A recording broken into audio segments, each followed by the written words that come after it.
শোনো, হযরতে লূত নবীর বিবি জাহান্নামী, আল্লাহ লাকির টেনে দিয়েছেন, এটা আর তার নবীরা সেই নবীরা ফিরাতে পারবে না। হযরতে নূহ নবীর বিবি জাহান্নামী, আল্লাহ কোরআনে লাকির টেনে দিয়েছেন, এটা আর ফিরবে না।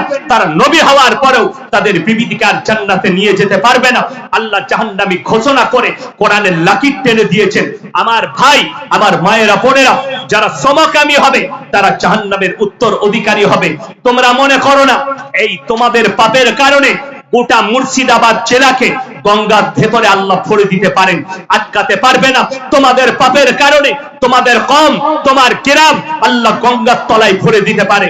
সমুদ্রের ঢেউটা একবারে মুর্শিদাবাদে মেরে টেনে ঢুকাতে পারেন। এই পাপে যারা লিপ্ত আছো সেই যুবক যুবতীদিকে আমি অনুরোধ করে যাব, তোমরা সমকামী থেকে নিজেদিকে বাঁচাও। তোমরা এই ধরনের পাপ থেকে সরে এসো, জিনা থেকে সরে এসো।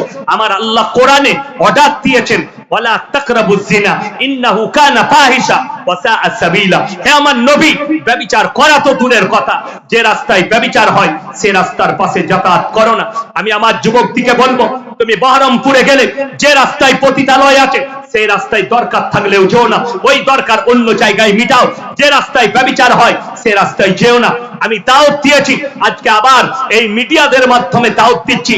সোনাগাছির যতগুলো মুসলিম পতিতালয়ের মেয়ে আছে আমি তাদেরকে দাওয়াত দিচ্ছি, তোমরা এসো আর কালমা পড়ো আর আমাদের মতো মৌলবীর সঙ্গে যোগাযোগ করো। আমরা তোমাদের ভালো হালাল স্বামীর ব্যবস্থা করে দেবো, হালাল লুচির ব্যবস্থা আমার আল্লাহ করে দিবেন। তোমরা ওই জায়গা থেকে পতিতালয় থেকে সরে এসো।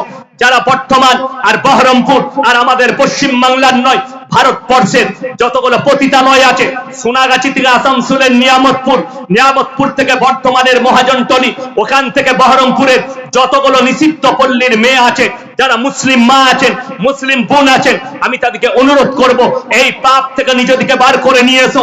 তা না হলে তোমরা জাহান্নামের সব থেকে দামি স্থলে চলবে। তোমাদেরকে আল্লাহ এমন আগুনে নিক্ষেপ করবে, আল্লাহর কসম তোমরা জান্নাতের খুশবু পর্যন্ত পাবে না এই ব্যভিচারের কারণে। তা না হলে আল্লাহ যে যৌবনটা দিয়েছে, পুরুষরা শোনো, আল্লাহ যে যৌবন দিয়েছে এই যৌবনটা তোমার স্ত্রীর জন্য আমানত, এই যৌবনটা তোমার বিবির জন্য আমানত। যারা অন্য জায়গায় খরচ করবে তাদের কাছে আমার আল্লাহ হিসেব নেবেন এবং কঠিন শাস্তি দেবেন। ওই জন্য অনুরোধ করব, প্রত্যেকটা ভাই, প্রত্যেকটা মা বোন নিজেদের ইজ্জতের হেফাজত করুন। জোরে বলুন ইনশাআল্লাহ। আমার আল্লাহ কোরআনে বলেছে, হে আমার নবী, তাদেরকে বলো তারা যেন নিজেদের লজ্জা স্থানে রক্ষণাবেক্ষণ করে, তারা যেন নিজেদের ইজ্জতের হেফাজত করে। এই লজ্জা স্থানের যারা হেফাজত করতে পেরেছে আর বিবির জন্য আমানত করে রেখে দিতে পেরেছে, সেই ছেলেরা মুমিন হবে। জোরে বলুন সুবহানাল্লাহ। তুমি মুমিন। তোমার যদি শুনেলেন, আমি অর্ডার দিয়ে যাচ্ছি, আমি অর্ডার দিচ্ছি আপনাদিকে।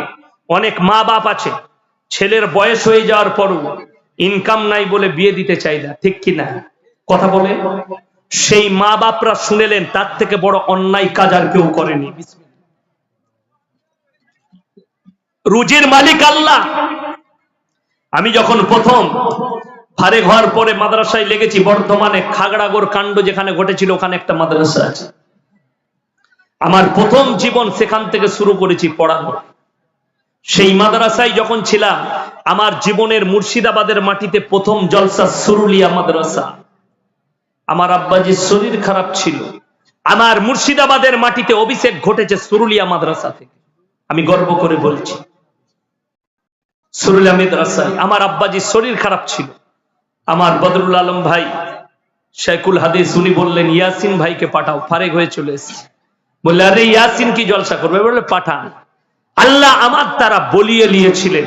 ওইখানে দাঁড়িয়ে আমি 15টা জলসা বুক করেছিলাম মুর্শিদাবাদের মাটিতে। সেই আমার অভিষেক ঘটেছিল ওই সুরুলিয়া মাদ্রাসা থেকে, যেটা আপনাদের গৌরব। আমার ভাই, আপনাদেরকে বলি, আমি যখন মাদ্রাসায় ঢুকে আমার বেতন ছিল 2000 টাকা। কত বললাম? 2000। আমার মা, আমার আব্বাজি তখনই বিয়ে দিয়েছেন, 2000 টাকা বেতন। আমি চিন্তা করলাম, আমার আব্বাজিকে বললাম যে আমি 1 বছর আগে চাকরি করি। বললেন না, রুজির মালিক আল্লাহ, তুমি বিয়ে করো। সেই দিন থেকে আজ পর্যন্ত আল্লাহ আমার রুজিতে কমি দেয়নি। জোরে বলুন সুবহানাল্লাহ। তোমার ছেলের ইনকাম নেই কিংবা পড়াশোনা করছে, উপযুক্ত বয়স হলে বিবাহ দাও। বিবাহ হচ্ছে অর্ধেকটা ঈমান। সে চোখের জিনা থেকে বেঁচে যাবে, অন্তরের জিনা থেকে বেঁচে যাবে, নফসের জিনা থেকে বাঁচবে, হাতের জিনা থেকে বাঁচবে, শারীরিক ব্যভিচার থেকে বেঁচে যাবে। বহু মানুষ ছেলের ইনকাম নাই বলে বিয়ে দিতে চাই না, আর তারা খারাপ কাজ করে ফেলে। পয়সা নাই বলে মেয়ের বিয়ে দিতে চাই না, আমার মেয়ে স্কুলে পড়ছে, এখন পড়ালেখাটা করে লে তারপরে বিয়ে দেবো। আরে হারামখোর, তোর মেয়ে জিনায় লিপ্ত হয়ে যাবে বয়স হলে। তোর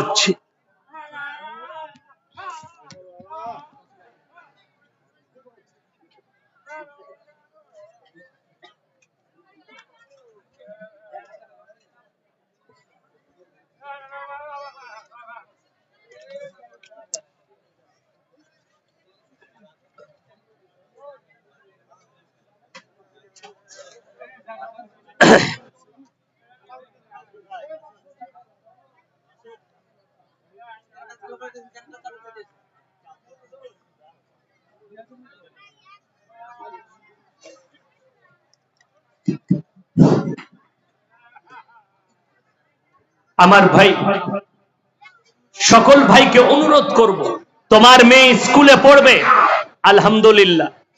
কি হলো? কোনখান থেকে? জেনারেটর থেকে? দেখুন,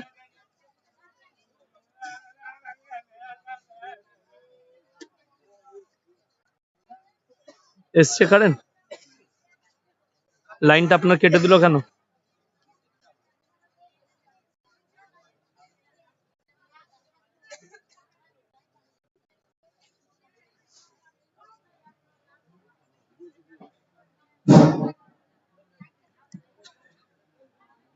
হ্যাঁ, ঠিক আছে। আমার ভাই, আপনার মেয়ে, মায়ের দিকে বলবো, আপনার মেয়ে স্কুলে পড়বে, বিয়ের পরে স্বামী যদি তাকে পড়ায় পড়াবে, আপনি শর্ত রাখবেন আমার মেয়ে চাকরি যদি পায় পড়াবে। কিন্তু শুনেলেন, আমি বলে যাই, আপনি ফতোয়া নেবেন, আপনার মেয়ে আপনার স্ত্রী চাকরি করতে পাবে ওই স্কুলে, যে স্কুলে অনলি ফর মেয়ে ছেলে আছে।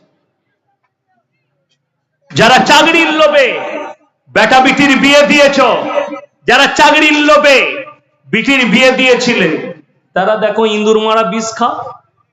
1911 জনের চাকরি বাতিল, ভুয়ো শিক্ষক। 618 জনের চাকরি বাতিল হবে, ভুয়ো। যারা জামাই চাকরিজীবী দিয়েছিলে, আরে সেদিনে দেখলাম মোবাইলে বিয়ের দিন ঠিক করেছিল, কি দেখে? মেয়ে চাকরি পেয়েছে, বিয়ে ঠিক হয়ে গেছে। ওরে বাবারে, চাকরিজীবী বউ পাবে। তারপরে শুনেছে চাকরি বাতিল, বিয়েও বাতিল। জোরে বলুন নাউজুবিল্লাহ। তারা কাকে পছন্দ করে, ভালোবাসে? টাকাকে।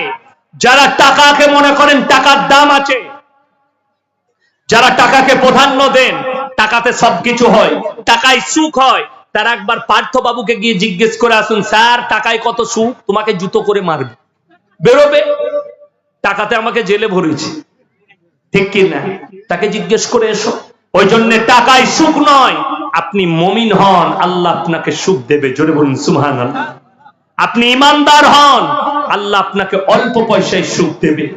যারা মুমিন হবে তাদের অল্প ইনকামই আল্লাহ সুখ দেবে। আপনি ডাল আলু খাবেন, সুখ পাবেন। আমরা মাদ্রাসার তালবে ইলমরা ডাল আলু খাই, আল্লাহ তাতেই আমাদের চালিয়ে দেয়, দেয় না? দেয় না? শুনেছেন? আমরা চাই না আমাদের কাছে খাবার চলে আসে। আল্লাহর নিয়ামত শুনেলেন, এই রমজানুল মুবারকের মাস আসছে, সবাই হাত তুলে বলুন তো 30টা রমজানের রোজা সবাই রাখবো। জোরে বলুন ইনশাআল্লাহ। এ রোজা রেখে লুকিয়ে কেউ খাবেন না তো? আমাদের দেশে অনেক মাল আছে, ঘরেতে খায় সেহরি, বইয়ের সাথে, বাপের সাথে। বাপ মনে করলো, ওরে বাবারে, আমার বেটা একদম আব্দুল কাদের জিলানি। মাল বহরমপুরে গিয়ে লুকিয়ে গলির ভেতরে ঢুকে হোটেলে খাচ্ছে। কি বুঝলেন? মুখ পুছে চলে এলো। আর আসরের নামাজের পরে কি বুঝলেন, ইফতারি রেডি, ইফতারির দস্তরখানে বসে বাম মনে করছে এত বড় পরেজগার আর দুনিয়াতে নেই। আর ফেরেশতারা বলছে, হ্যাঁ বে, তুই যে খানা খাচ্ছিলি দুপুরে, এটা কেমন রোজদার? লুকিয়ে শুনেলেন আমার ভাই, বলে যাব, যারা মনে করেন যে আমরা পেছনে লুকিয়ে খেয়ে নেব, কেউ জানতে পারবে না, আমরা গোপনে খেয়ে নেব, লোকের সামনে রোজা রাখবো, যারা পাপ করেন আর মনে করেন আমার গোপন থাকবে, তারা শুনেলেন আমার আল্লাহ রাব্বুল আলামিন সূরা আলে ইমরান প্রথম পৃষ্ঠায় আমার আল্লাহ বললেন, ইন্নাল্লাহা লা ইয়াখফা আলাইহি শাইউন ফিল আরদি ওয়ালা ফিস সামা। হে আমার বিশ্ব নবী, পৃথিবীর মানুষকে বলো, আসমান আর জমিনের মধ্যে যা কিছু আছে কোন জিনিসটাই আমার আল্লাহর কাছে গোপন নেই। জোরে বলুন সুবহানাল্লাহ। তোমরা অন্তরে কথা বলো, আমার আল্লাহ শুনতে পায়। তুমি মনে মনে কথা বলবে, আমার আল্লাহ শুনতে পাবে। ওই জন্য আমার ভাই, রমজানের 30টা রোজা কেউ ছাড়বেন না। জোরে বলুন ইনশাআল্লাহ। রমজানুল মুবারকের মাস আসছে, শুনেলেন বরকতপূর্ণ মাস। একটা জিনিস আল্লাহর নিয়ামত বুঝতে পারবেন আল্লাহ কতটা বরকত দেয়। রমজান মাসে আমাদের দাস্তারখানে যে ইফতারি হয়, এই নাস্তা পানি অন্যান্য মাসে আমরা জোগাড় করতে পারি? কথা বলেন, হয়? হয় না। সিজদায় পড়ে কাঁদা দরকার। গত রমজানে আমার মাদ্রাসার বাবুর্চি শাহরি খেয়ে ফজরের নামাজ পড়তে এসেছি বলে, হুজুর ইফতারি কি হবে, 10-12 জন আছে। আমি বললাম ঠিক আছে, আমি আসছি জোহরের সময়। বাড়ি চলে গেলাম, আদায়ে বেরিয়ে গেলাম, মাদ্রাসা ঘুরে এলাম, আসরের নামাজ পড়লাম। বললে হুজুর নামাজের আগে উজু করে মসজিদে বসে কোরআন পড়ছি, এসে কানে কানে বললে হুজুর ইফতারি কি করবো? আমি বললাম আবে নামাজটা পড় না, নামাজ হোক। বিশ্বাস করবেন না, ফজর নামাজ, আসরের ফরজ নামাজ আদায় করলাম, বেরিয়ে এসে দোয়া করে যখন বেরিয়ে এলাম, বাইরে বেরিয়ে দেখছি 2টো থলি নিয়ে একজন ব্যক্তি দাঁড়িয়ে আছে, হুজুর এই মাদ্রাসার তালবিল গুলোকে এগুলো খাইয়ে দেবে। আমি তাকে বললাম বরকত পেয়েছিস? বললে জি। আমরা তাহলে কাল থেকে আর চিন্তা করিস না, ঠিক আল্লাহ হাজির করে দিবে। জোরে বলুন সুবহানাল্লাহ। আপনি ভাবতেও পারবেন না, আপনি মসজিদে ঘুমিয়ে থাকবেন, দেখবেন আল্লাহ ঠিক আপনার দস্তরখানে ইফতারি রেডি করে দিয়েছে। আর আমি বলবো আপনাকে, ইফতারিতে বরকত বেশি পাবেন। এখন উঠে গেছে আমাদের দেশে, দেখবেন আগে যখন আমরা ছোট ছিলাম আমাদের মায়েরা পিঠা করতো না, পকোড়া বাড়িতে, ছুলা ভনা বাড়িতে, খাবার তৈরি করা। এখন কিন্তু সব রেডিমেড হয়ে গেছে, তাই না? সব কিনে নিয়েছি। আসল কথা, আমাদের বউরা সব ডিজিটাল হয়ে গেছে, ডিজিটাল বউ। ওরা আর কাজ করতে চাই না। এটা যদি আমার বউ শুনে না, তার রাগ করবে, কিন্তু বাস্তব কথা। আমার মাকে আমি দেখেছি খড়ে রান্না করতে। আমার মা আমাদেরকে রান্না করে খাইয়েছে খড়ে, আমার মা আমাদেরকে কাঠে রান্না করে খাইয়েছে। এখন আমাদের বউরা গ্যাস আর সেই কারেন্টের চুলো, বুঝতে পারলেন? দেখেননি কারেন্টের চুলো উঠেছে, ওরে বাবা, সুইচ টিপে দিচ্ছে, ভাতটা হয়ে যাবে। আর উনি হযরত এখন টিভি দেখছেন, সিরিয়াল, ও টাইম দিয়ে আছে, মাল হয়ে যাবে। শুনে নাও, আমার যারা যুবক ভাই আছো, ছোট ছোট কচি কাঁচা আছো, তোমাদের যুগে আরো একটা নতুন ডিজিটাল বউ আসতে যাচ্ছে। সেটা কি?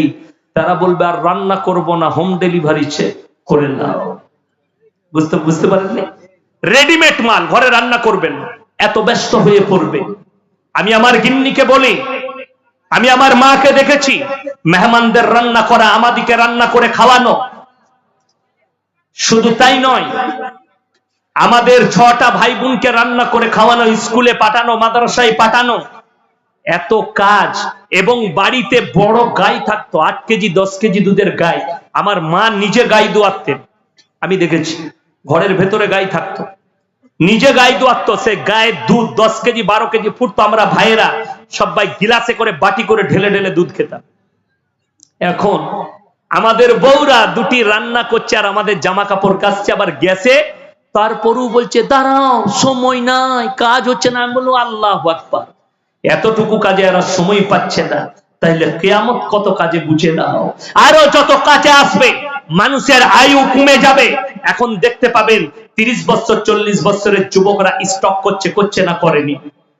40 বছরের যুবকরা স্টক করে দিচ্ছে। এইরকম ধরনের পাপ যত বাড়বে, তত নতুন নতুন ডিজাইনের গুনাহ আপনার কাছে, মৃত্যু আপনার কাছে হাজিরি দেবে। আমার ভাই, সবাই পরকাল নিয়ে চিন্তা করব। জোরে বলুন ইনশাআল্লাহ। মরণের পরের কথা চিন্তা করবেন, আমার কবরটা কি হবে।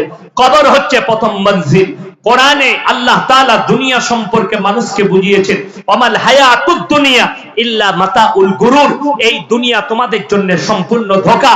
কিয়ামতের একটা দিন দুনিয়ার 50,000 বছরের সমতুল্য হবে। আপনি ক্যালকুলেটরে আপনি হিসাব করুন, সেই পরিপ্রেক্ষিতে আপনি দুনিয়াতে কত মিনিট আর কত সেকেন্ড দুনিয়াতে আছেন। আর কিয়ামতের ময়দানে সবথেকে বড় খুশখবরি, যারা গরিব মুমিন আছেন, যারা বড়লোক মুমিন আছেন, উভয় শুনে যান। বুখারী শরীফের রওয়ায়েতে আছে, যারা গরিব মানুষ মুমিন ব্যক্তি হবে, তারা বড়লোক মুমিন ব্যক্তির থেকে 500 বছর আগে জান্নাতে প্রবেশ করবে। জোরে বলুন সুবহানাল্লাহ। যারা গরিব আছেন, খেটে খান, আর মুমিন ব্যক্তি তারা আল্লাহর শুকর আদায় করুন, আল্লাহর কাছে কাঁদুন, আল্লাহ তুমি আমাদেরকে ঈমান দিয়েছো, মুমিন করেছো, হালাল রুজি দিয়েছো। কিয়ামতের দিনে আপনাকে বেশিক্ষণ দাঁড়াতে হবে না। যাদের কাছে মাল আছে, আমি লাস্টে 3টে খালি বলবো, 3টে কথার উপরে আমল করবেন। জোরে বলুন ইনশাআল্লাহ। কটা বললাম? 3টে। ওয়া আতিদাল কুরবা হাক্কাহু ওয়াল মিসকিন ওয়াবনাস সাবিলি ওয়ালা তুবাদদির তাবদীরা। হে আমার বিশ্ব নবী বলো, যাদেরকে আমি মাল দিয়েছি, সব থেকে প্রথমে ওয়া আতিদাল কুরবা, তোমরা কাছের গরিবের খেয়াল রাখবে, ওয়াল ইয়াতামা ওয়াল মাসাকিন, তারপরে দেখবে এতিম আর মিসকিনরা কোথায় আছে, তাদের তোমরা খেয়াল রাখবে, তাদেরকে দান দেবে। ওয়াবনাস সাবিলি ওয়ালা তুবাদদির তাবদীরা, তারপরে দেখবে তোমার কাছে মুসাফির কারা এসেছে। রমজান মাসে মাদ্রাসাওয়ালারা আসে না, আসে না? কথা বলে। কেউ খারাপ ব্যবহার করবেন না। জোরে বলুন ইনশাআল্লাহ। সব সময় ভালো ব্যবহার করবেন। এতিম মিসকিন যারা আছে তাদের সঙ্গে ভালো ব্যবহার করবেন, কাছের গরিবের খেয়াল রাখবেন। আল্লাহ মাল কারে কখন? মুসলমানদের শোনো, ইন্নাল মুবাদদিরিনা কানু ইখওয়ানাশ শায়াতিন ওয়া কানাশ শাইতানু লিরাব্বিহি কাফুরা। আর যারা অপব্যয় করে তারা হচ্ছে শয়তানের ভাই। শয়তান জান্নাতি না জাহান্নামী? জাহান্নামী। তার ভাই যারা হবে তারা জান্নাতে যাবে না। শোনো, অপব্যয় কাকে বলে? হালাল মালকে হারাম জায়গায় ইস্তেমাল করা। আপনি আপনার টাকাকে, মদ যারা খাবে, মদেতে টাকা উড়ুবে, মেয়েতে টাকা উড়ুবে, গাঁজাতে টাকা উড়ুবে, হেরোইন আফিনে টাকা উড়ুবে, গান বাজনায়। অপব্যয় যারা করবে, হারাম কাজে যারা নিজেদের পয়সাকে ব্যয় করবে, আমার ভাইরা আল্লাহ তাদের মালকে কেড়ে নিবেন এবং দুনিয়া আখিরাতে দুটো জায়গাতেই শাস্তি দেবেন। আমার আল্লাহ রাব্বুল আলামিন যে মালটা দিয়েছে, আল্লাহর কসম তোমাদের কাছে পাই টু পাই হিসেব নেবেন। যারা মনে মনে ভাবছেন যে আমরা হালাল খেয়ে হোক, হারাম খেয়ে হোক, লোকের মেরে নিয়ে হোক, আমার সন্তানকে বড় লোক করতে হবে, আমার সন্তানকে বড় লোক করব, তারা কান খুলে শুনে নেন। আমার আল্লাহ রাব্বুল আলামিন সূরা লুকমানের শেষ রুকু, আমার আল্লাহ রাব্বুল আলামিন বললেন, হে আমার বিশ্ব নবী বলো, ইয়া আইয়ুহান নাসু তাকু রাব্বাকুম ওয়াখশাউ ইয়াওমান লা ইয়াজজি ওয়ালিদুন আন ওয়ালাদি ওয়ালা মাউলুদুন হুয়া জাজিন আন ওয়ালিদিহি শাইয়া। হে আমার বিশ্ব নবী, পৃথিবীর মানুষকে বলো, কিয়ামতের দিনকে তারা জানো ভয় করে। সেই দিনকে ভয় করো যেদিনে বাপ বেটার কোনো উপকারে আসবে না, বেটা বাপের কোনো উপকারে আসবে না, কেউ কারুর জন্য এতটুকু উপকার করতে পাবে না। জোরে বলুন সুবহানাল্লাহ। আমরা সবাই হালাল খাবো। জোরে বলুন ইনশাআল্লাহ। আল্লাহ তাআলা আমাদের সকলকে হালাল পথে পরিচালিত করুক। আল্লাহ আমাদের সকলকে ঈমানের উপরে টিকিয়ে রাখুক। আমার যুবক ভাইদিকে বলে যাব, পাপ কাজ থেকে দূরে থাকো। তোমরা স্কুলে যাও, কলেজে যাও, আপনার ছেলে ডাক্তার হোক, মাস্টার হোক, প্রফেসর হোক, ইঞ্জিনিয়ার হোক, কিন্তু খেয়াল রাখবেন তার মধ্যে যেন দিন থাকে। যার মধ্যে দিন নাই, আমার আল্লাহর কাছে তার কোনো মূল্য নাই। সে যত বড়ই ডাক্তার হোক, যত বড়ই প্রফেসর হোক, যত বড়ই ইঞ্জিনিয়ার হোক, তার কোনো মূল্য নেই আমার আল্লাহর কাছে। আমার ভাই, একটা কথা মাথায় রাখবেন যে যদি আপনার ছেলে, আমি ডাক্তার হতে মানা করিনি, ডাক্তার হবে কিন্তু মুমিন থাকবে, ঈমানদার থাকবে। আপনার ছেলে প্রফেসর হবে, ডাক্তার হবে, আপনার ছেলে সব হবে, আপনার মেয়ে ইঞ্জিনিয়ার হবে, কিন্তু জানো পর্দা নসিবা হয়, মুমিনা হয়। আপনার ছেলে কলেজ থেকে এলে খোঁজলেন আপনার ছেলে নামাজ পড়েছে কিনা। আপনার ছেলে যাদের 7 বছরের বাচ্চা আছে, কমপক্ষে জুম্মার দিনে তাদের হাতটা ধরে নিয়ে গিয়ে পেছনের কাতারে দাঁড় করিয়ে দেন, কমপক্ষে সে নামাজটা সেই দিনে আদায় করুক। আমার ভাই, সকলে নিয়ত করেন আজ থেকে আমরা 5 ওয়াক্তের নামাজি হব। জোরে বলুন ইনশাআল্লাহ। আমাদের সন্তান দিকে নামাজের জন্য দাওয়াত দেব। আমার ভাই, আজকে আপনাদের কাছে একটা নতুন বই স্থাপনা করছি। এই বইটার নাম হচ্ছে মাসুম নবীর মাসুম জীবনী। আজকে বড় কষ্ট লাগে, আর একটা বই আছে বিশ্ববরণ্য মনীষীদের জন্ম ও মৃত্যু। আমাদের দেশে কতগুলো বড় বড় উলামায়ে দ্বীন এবং বড় বড় মনীষী গুজরে গেছেন, তাদের জীবনটা কেমন ছিল। এই বইটা আছে, মাত্র 50 টাকা করে দাম। যাদের প্রয়োজন স্টেজের সাইডে নেবেন, যাদের প্রয়োজন স্টেজের সাইডে নেবেন। আর আমার জন্য আপনারা দোয়া করবেন, আমি আপনাদের জন্য দোয়া করব। সকলে দোয়া করবেন তো, জোরে বলুন ইনশাআল্লাহ। আমার ভাই, আপনাদের জন্য দোয়া রইল। এই গ্রামের যে জলসা কমিটি আছে, যারা জলসায় দিয়েছেন, আল্লাহ তাদের সকলের জানে মালে ইজ্জতে বরকত দেন। এই মসজিদ উপলক্ষে যে জলসা, এই মসজিদের আল্লাহ তাআলা যতগুলো কাজ আছে গায়বী মদদের তারা পূরণ করুক। এই মসজিদকে আল্লাহ দিন দুগুনি রাত চৌগুনি তারাক্কি দান করুক। এই জলসার মেহফিলে যতগুলো ভাই মা বোন আমরা এসেছি, আমাদের পূর্বের জীবনের গুনাহগুলো আল্লাহ সব মাফ করে দেখ। জোরে বলুন আল্লাহুম্মা আমিন। আমাদের সকলকে আল্লাহ তাআলা ক্ষমা করে দেখ। একবার আমার সঙ্গে সবাই ইস্তেগফার করুন। আস্তাগফিরুল্লাহাল্লাযী লা ইলাহা ইল্লা হুল হাইয়ুল কাইয়্যুম ওয়া আতুবু ইলাইহি। আস্তাগফিরুল্লাহাল্লাযী লা ইলাহা ইল্লা হুল হাইয়ুল কাইয়্যুম ওয়া আতুবু ইলাইহি। আসসালামু আলাইকুম ওয়া রাহমাতুল্লাহি ওয়া বারাকাতুহু। সালাম দেওয়া সুন্নত, উত্তর দেওয়া ওয়াজিব। আপনারা সালামের প্রচলনটা বাড়ান। আসসালামু আলাইকুম। আমার পরবর্তী বক্তা আসছেন, আরো মূল্যবান কথা রাখবেন। আল্লাহ